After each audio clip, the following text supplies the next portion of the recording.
Hola, buenas, saludos amigos y bienvenidos a este episodio 29 o número 29 del podcast Las Cosas Como Son, que usted puede escuchar en su versión de audio en todas las plataformas de audio podcasting, Google Podcast, Apple Podcast, Spotify y también en Amazon Music. O puede ver esta, que es la versión de vídeo, en la página de Facebook de Profesor Ángel Rosa o en la página en la cuenta de YouTube de Profesor Ángel Rosa también.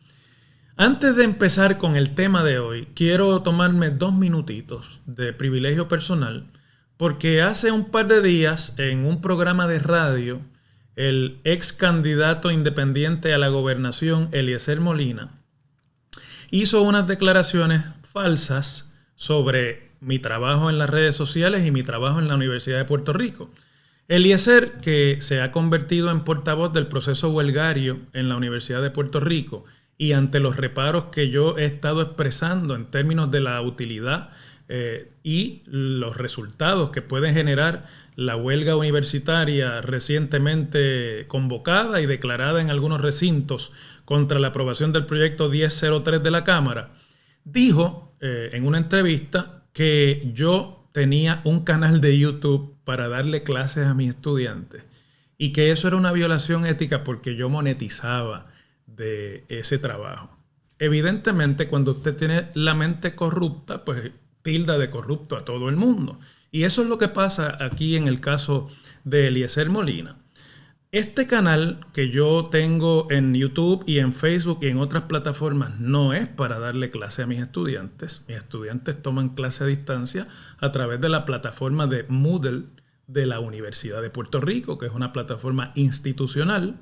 Y en esa plataforma yo utilizo unos vídeos de YouTube que no son de este canal. Son de un canal que creé exclusivamente para tener disponibles mis cursos, que además son unos vídeos que no están publicados, sino que se mantienen de forma privada y que solamente pueden acceder a ellos mis estudiantes en los cursos en los que los utilizo, para facilitar el hecho de que a distancia, como no está la presencia del profesor en el salón de clase, y yo francamente creo que dar cursos a distancia a través de prender una cámara todos los días a repetir lo que hubiese pasado en el salón de clase por cámara es una de las maneras más inefectivas de utilizar la tecnología a distancia, pues con esos vídeos que yo produje y costeé de mi bolsillo, es decir, todo el costo de hacer esos vídeos y de producirlos y subirlos a esa cuenta especial para la clase que los utilizo,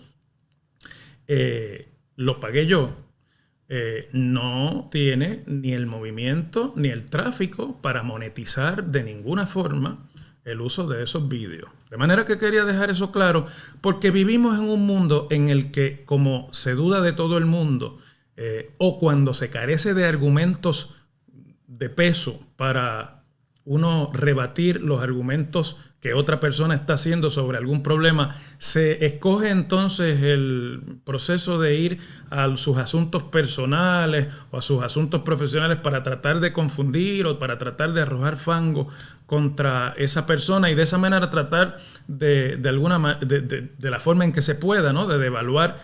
la opinión de esa persona. Pues Eliezer, que se dedica fundamentalmente a lanzar fango sobre gente y a desprestigiar a todo el que puede o está en contra de sus torcidas teorías sobre la movilización colectiva y el futuro de Puerto Rico, escogió hacerlo conmigo. En ese caso, Eliezer, estás equivocado, le mientes al país y a los universitarios cuando repites o te inventas esa acusación, y me quedé esperando el vídeo que ibas a hacer con la evidencia que tenías de lo que me estabas acusando. Me imagino que si harás un vídeo no vas a poder presentar la evidencia porque no existe. Y la quiero aclarar nuevamente. Yo tengo un canal de YouTube privado al que no puede acceder el público en general y por lo tanto no es monetizable, donde están única y exclusivamente esos vídeos que yo produje con mi propio peculio y que utilizo para complementar el material que mis estudiantes utilizan en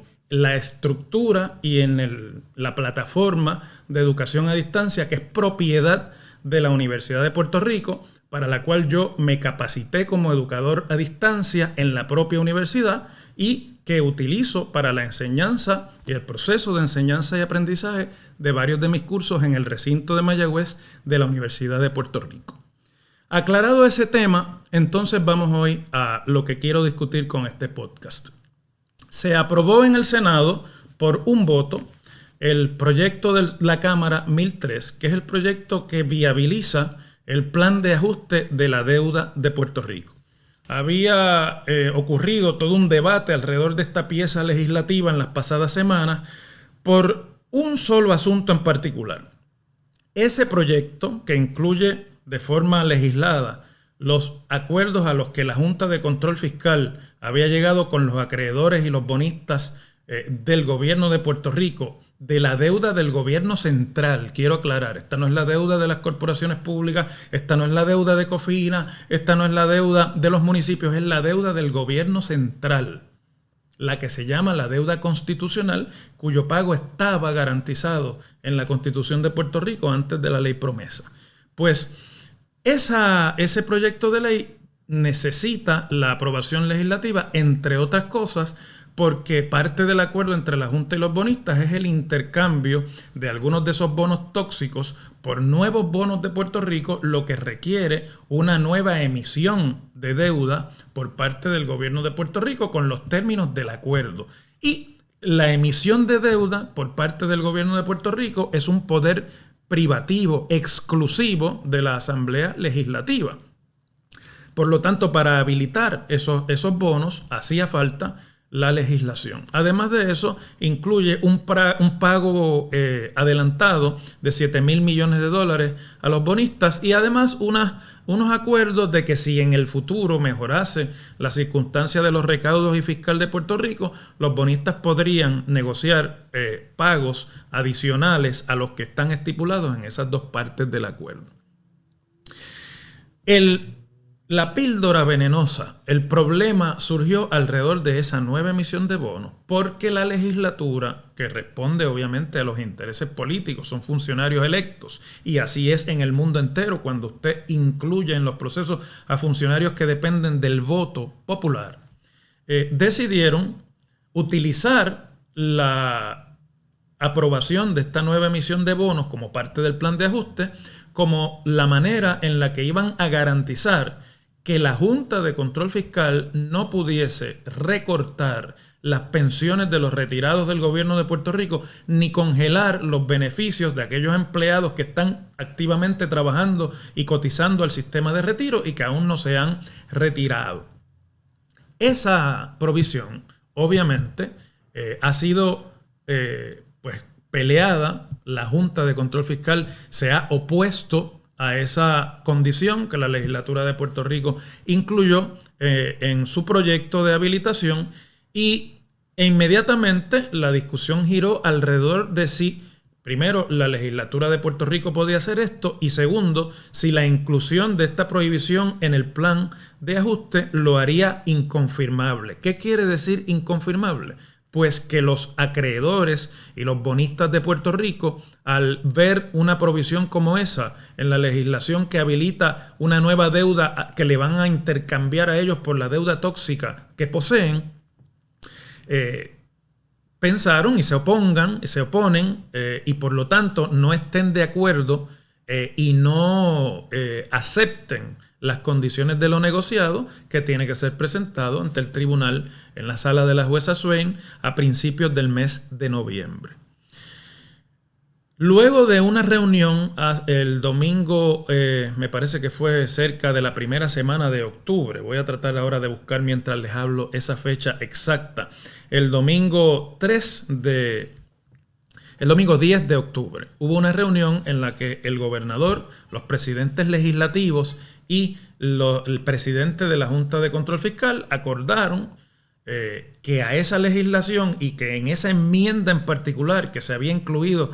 durante el proceso de aprobación se iba a eliminar y el lenguaje no iba a aparecer en un nuevo informe o en una nueva versión del proyecto que sería aprobada como informe de conferencia tanto en Cámara como en Senado.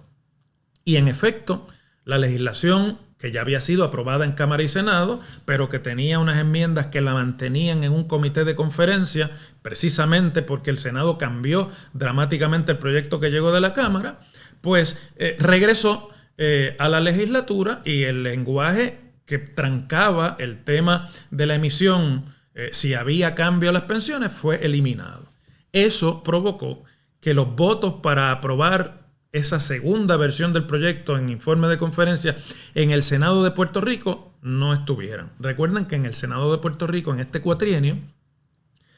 ningún partido tiene los 14 votos necesarios para aprobar legislación. Por lo tanto, cualquier aprobación requiere votos de otras delegaciones legislativas más allá de la legislación que más legisladores o votos tiene, que es la del Partido Popular. Requiere votos, por lo tanto, del PNP o de Victoria Ciudadana o de Proyecto Dignidad o del Partido Independentista o el voto del senador independiente Vargas Vidot. Bueno, ahí se dio una serie de conversaciones y eventualmente el caso se trancó en el Senado. El presidente del Senado, que es presidente del Partido Popular, José Luis Dalmau, en 2 ocasiones le informó al país que el Senado no contaba con los 14 votos para aprobar la nueva versión del proyecto para habilitar el plan de ajuste de la deuda. Y ocurrió entonces una nueva reunión, también un domingo. Este es el acuerdo dominical, le llamo yo, el domingo 24 de octubre, en el que el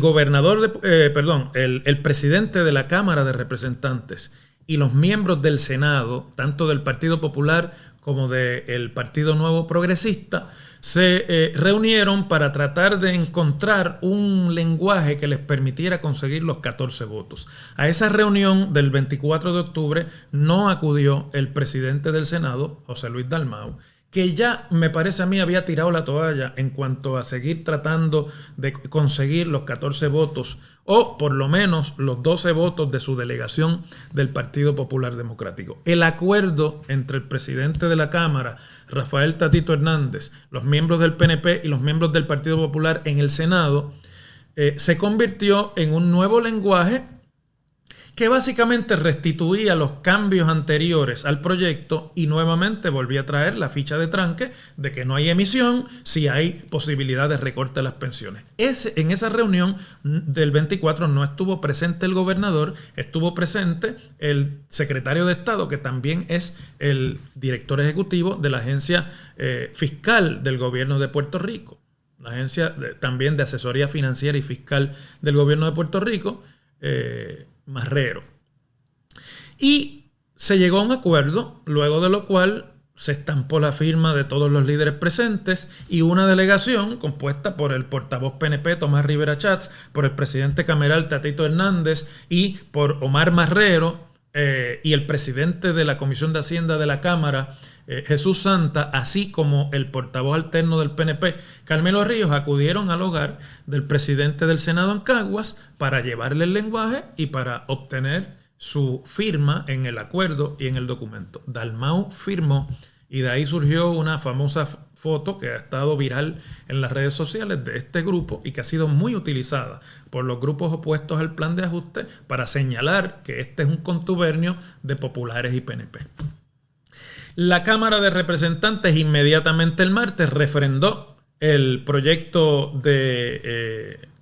conferencia y el problema seguía estando en el Senado y me voy a tomar aquí 2 minutos para explicarle el problema del Senado. El problema en el Senado estaba en la delegación del Partido Popular Democrático. Más de la mitad de los miembros de esa delegación se seguían oponiendo al lenguaje, tenían sus reservas y no querían dar su voto para que se pudiese aprobar la medida. Por lo tanto, si no había votos populares, esto iba a depender, como dependió en efecto, de los votos del Partido Nuevo Progresista, habiendo los partidos pequeños ya anunciado su oposición innegociable a este proyecto. Se dio todo un proceso el pasado martes en la tarde en el que estuvimos prácticamente haciendo el conteo como si fuera un tally de quiénes estaban y quiénes no estaban. A las 4:30 de la tarde del martes yo recibí información de que aún faltaban 2 votos para conseguir los 14 necesarios para aprobación. Y eventualmente, un poco después, a las 7:30 de la noche, cerca de las 8 de la noche, el Senado logró los 14 votos porque consiguieron que un senador del PNP que había estado en contra, Gregorio Matías, un ex policía que por una situación laboral que afecta a la policía y a su retiro había dicho que se opondría a la medida, luego de una reunión en Fortaleza en la que no se decidió nada ni tampoco llegaron a ningún acuerdo, pero en la que le prometieron que iban a trabajar con el asunto ante la Junta de Control Fiscal, hablando en este caso del asunto de los policías, cedió y prestó su voto. Y en la delegación del Partido Popular, la senadora por el distrito de Guayama y portavoz alterna del Partido Popular en esa delegación, en ese cuerpo, pues cedió y finalmente, luego de examinar el proyecto de ley, dio su voto a favor, la senadora Gretchen Howe, y con eso se consiguieron los 14 votos necesarios. El plan de ajuste y la legislación que lo habilita se aprobó de esa forma el martes en la noche, tanto en la Cámara de Representantes como en el Senado, el 26 de octubre. Inmediatamente, y contrario a lo que es el trámite ordinario de los otros proyectos de ley, el proyecto se imprimió, se le integraron los cambios y las enmiendas y fueron rápidos, raudos y veloces los senadores y los representantes, la mayoría del Partido Nuevo Progresista, aunque participó el presidente del Senado y del Partido Popular, José Luis Dalmau, a la Fortaleza, donde a tempranas horas de la noche el gobernador Pedro Pierluisi convirtió en ley el proyecto de la Cámara 1003, que ahora se llama Ley para sacar a Puerto Rico de la quiebra y habilitar lograr la reconstrucción del país. Bueno, entonces, una vez aprobado el proyecto en la legislatura, la pregunta es, ¿quiere decir esto que ya el plan de ajuste está en vigor? La respuesta es no, porque el lunes, el día antes de que el Senado refrendara la legislación para la cual no había tenido votos hasta ese momento, la jueza a cargo del juicio de quiebra de Puerto Rico bajo la ley promesa, que es una ley especial y que es una asignación especial en la que tiene esa jueza del presidente del Tribunal Supremo de los Estados Unidos. La jueza Laura Swain había convocado a una vista de las partes involucradas en el pleito de quiebra de Puerto Rico y había advertido que su paciencia se le estaba agotando, que no iba a extender los términos establecidos para la presentación ante ella de un plan de ajuste aprobado y que además no iba a permitir que ninguna de las partes torpedeara el proceso, que lo único que podía ella hacer, lo dijo claramente, luego de que el proceso fracasara, era atender mociones de cualquiera de las partes, previsiblemente de los acreedores, para la desestimación del caso de quiebra de Puerto Rico, lo que significaría que el plan de ajuste de la deuda de Puerto Rico y todo el proceso de ajuste de la deuda de Puerto Rico se vendría abajo y habría que comenzar en cero, y además se prolongaría indefinidamente la vida de la Junta de Control Fiscal tan odiada y repudiada por la inmensa mayoría de los grupos en Puerto Rico. Con esos truenos, la jueza no dejó trasero político en Puerto Rico que no azotó en esa vista. Pues evidentemente se consiguieron los votos en el Senado, pero la jueza determinó, porque obviamente no tiene confianza en el proceso de la Junta de Control Fiscal, porque la Junta ha fracasado consistentemente en lograr los acuerdos importantes bajo este proceso, ordenó que iniciara un proceso de mediación para antes del 8 de noviembre, que es la fecha en la que a ella se le debe presentar el plan de ajuste aprobado por todas las partes, se dé una conversación por parte de todas las partes, incluyendo los bonistas, incluyendo el gobierno, incluyendo la legislatura, incluyendo la Junta y otros grupos como los retirados y otros que tienen pues intereses en este proceso. Para eso nombró a la jueza federal del Distrito Norte de Texas, la jueza Hauser, en la que y a ella le encomendó que conduzca el proceso de mediación para que el próximo martes 2 de noviembre, la jueza Hauser a las 5 de la tarde o antes de las 5 de la tarde le informe a ella si las vistas que están señaladas para comenzar el 8 de noviembre para confirmación del plan de ajuste de la deuda de Puerto Rico se pueden celebrar. Si las partes a juicio de la jueza Hauser, y esto es bien importante, lo que pregunta en esta encomienda la jueza Swain, si las partes a su juicio han actuado de buena fe. Esta parte es muy importante porque va a determinar la opinión de la jueza, todo el futuro de lo que va a pasar con la deuda si este plan pues, no logra consenso en el proceso de mediación. Entonces, no más tarde del 4 de noviembre, si la jueza Hauser le contestara a la jueza Swain que la vista no se puede llevar a cabo el 8 de noviembre y que las partes no han actuado de buena fe, no más tarde del 4 de noviembre la jueza Swain ha instruido a la Junta de Control Fiscal para que le informe si a su juicio la vista del 8 de noviembre para comenzar la confirmación del plan fiscal puede llevarse a cabo o debe posponerse. Dependiendo obviamente de lo que pase de aquí al 2 de noviembre, esto pues va a cambiar o podría cambiar. Pero, ¿qué es lo que va a pasar en la mediación? Pues en la mediación, la jueza Hauser debe solicitarle una expresión breve por escrito a todas las partes involucradas, un one-page o two-pages memo, en la que le expresen cuál es su postura, porque la Junta de Control Fiscal ha dicho que va a objetar ante el tribunal el lenguaje aprobado por la legislatura de Puerto Rico, condicionando el plan fiscal. Por lo tanto, en la mediación,